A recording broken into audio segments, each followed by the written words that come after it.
Depending on your age, the name John Lithgow could call to mind any of about 100 different movies, TV series, or plays.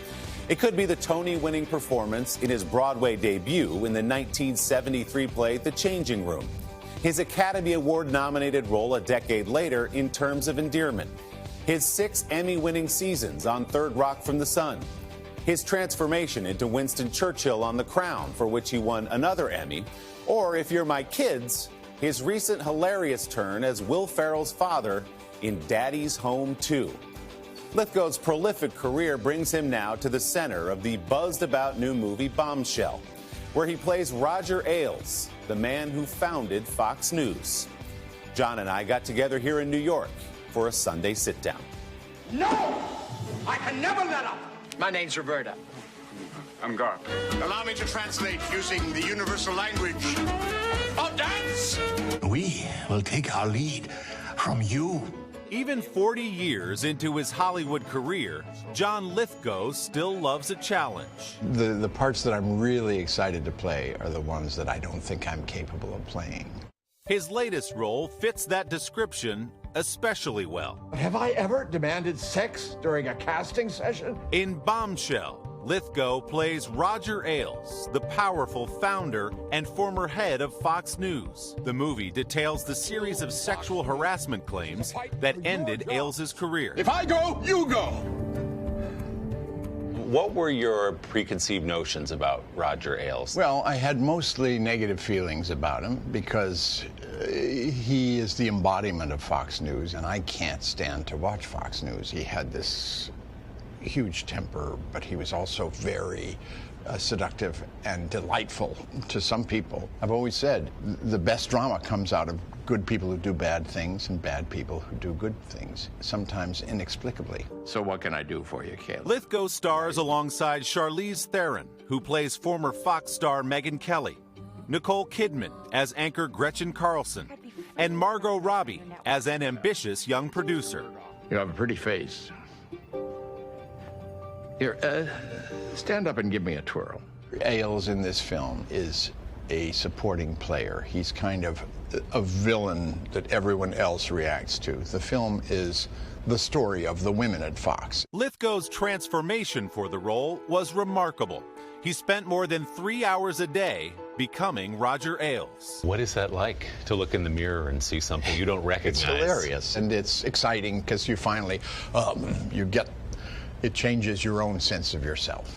Ailes is the latest in a recent string of real-life characters the 74-year-old Lithgow has played. He became Bill Clinton in the Broadway show Hillary and Clinton, and Winston Churchill in the hit Netflix series The Crown.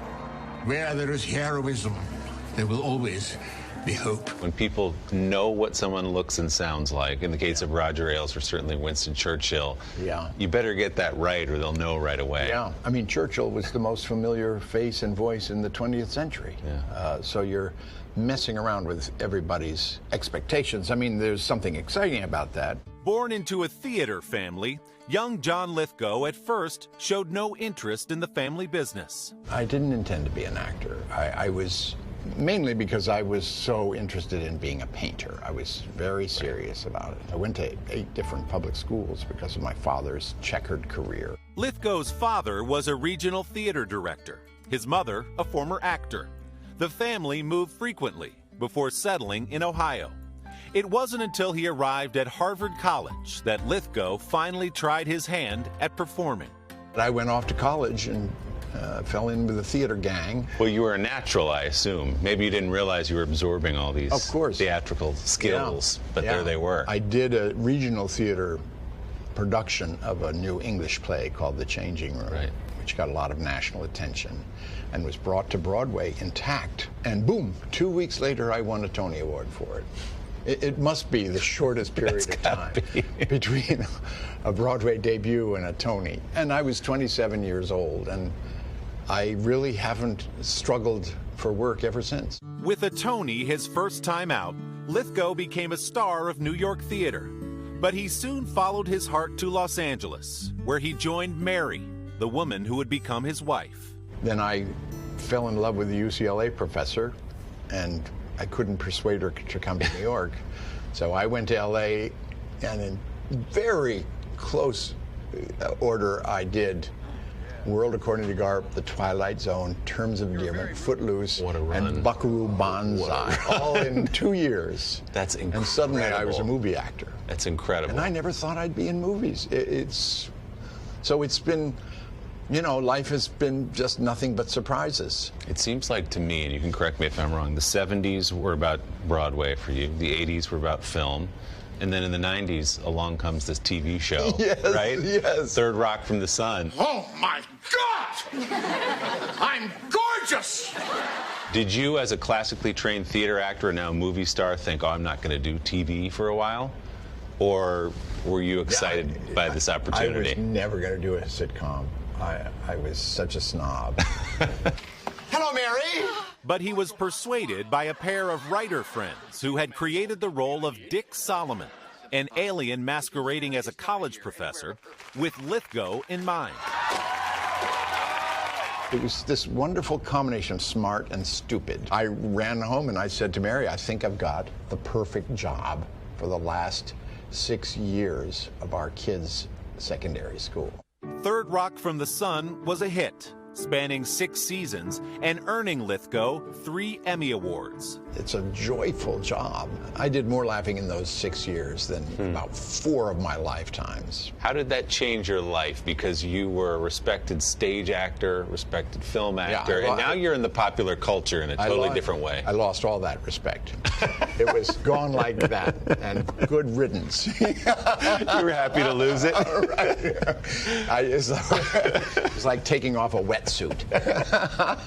A relief. Well, it was just so giddy and wonderful, and yes, I don't know, it gave me a viability in a lot of things. I mean, in the last couple of years, I've done some very serious work. Yeah. But I've also done Pitch Perfect 3 and Daddy's Home too, you know? Yes.